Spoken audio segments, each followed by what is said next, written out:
one of those pieces that I just for a little while assumed like, oh yeah, this guy's going to be a part of it. Joel Farabee. He's getting chances. 3 more shots on goal tonight. Does not find the back of the net. 2 breakaways on 1 shift, Bill. Yeah. 2. Yeah. Not 1. In his last 14 games, 1 goal, 1 assist. Has not scored a goal in 10 games.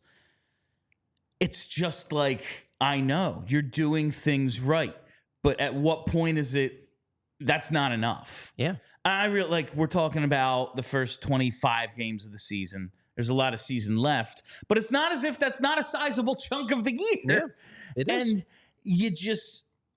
there's been speculation about Farabee in a trade. You don't know how real it is, or if it's just people like, oh, I bet maybe you could get something back for him. But he did make it on Frank Saravalli's He keeps showing up on trade lists and things like that. We know it's mostly right wingers, but they just have a ton of wingers. Yeah. He is a lefty, but they have so many of these guys. Someone's going to get traded at some point. Whether it's him or they want to keep him because they think he's good, like he needs to have more value than he has right now. Creating scoring chances is great. Eventually you have to score, or what are these chances? He's just... On one hand, I feel for him, and on the other hand, I'm frustrated. So I'm like, you're doing stuff right. It's 19 shots in his last 5 games now. That's real good. Yeah. Keep doing that. Yeah. But 1 or 2 have to go in. Yeah, and the difference for me between Farabee and Forrester is if Forrester keeps doing what he's doing, and I'm not talking about the scoring, I'm talking about the details. I'm talking about the two-way play.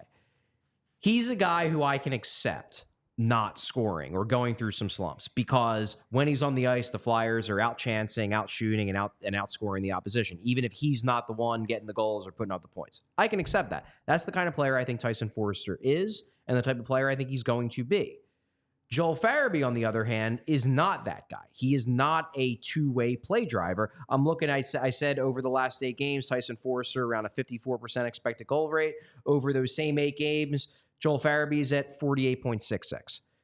It's not awful, but it's not like when he's on the ice, the Flyers are carrying play to a strong degree, the way that I think they will do with Tyson Forrester in terms of what he actually brings to the table from a true talent standpoint.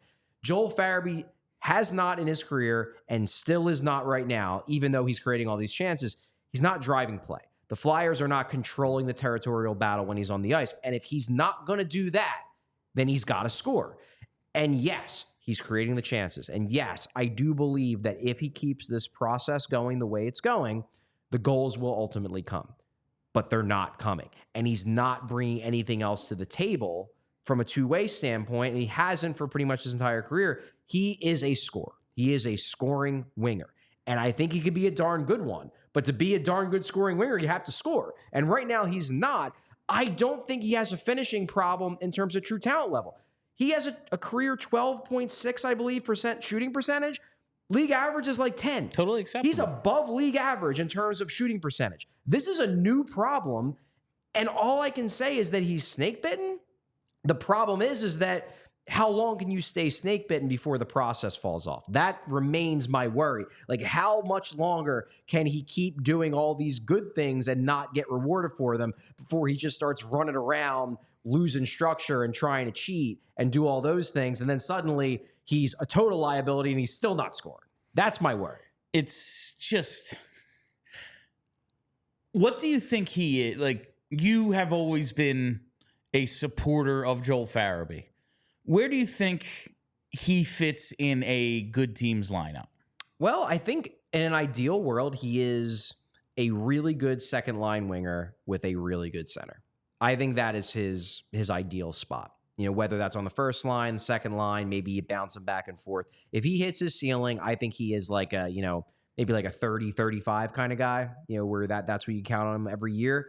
He's clearly not that yet. That's obvious. I do still think that's his ceiling. Is it going to happen here?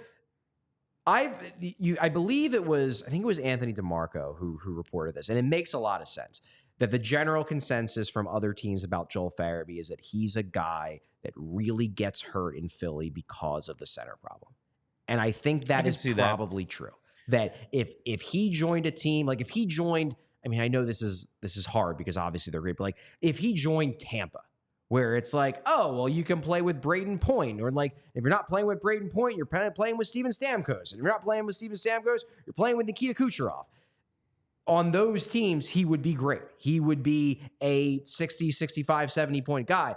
On a team where your best centers are Sean Couturier, who's probably going to finish with like 50 points, and Morgan Frost, who goes from being awful to being great to being awful again, it probably hurts him. Now, that's not an excuse because he's getting all these chances and he's not scoring. But I believe the general league consensus is that he's a guy who would benefit from being on a team where he can be a support guy to the high-end talent rather than being someone who you have to depend upon to be the high-end talent. And that makes sense when you talk about, well, he's not a play driver, he's more of a finisher. Oh, well, someone else has to do that stuff. Right. That's typically a center. Right. Typically. They don't have any. That's the tough part. That's a difficult thing.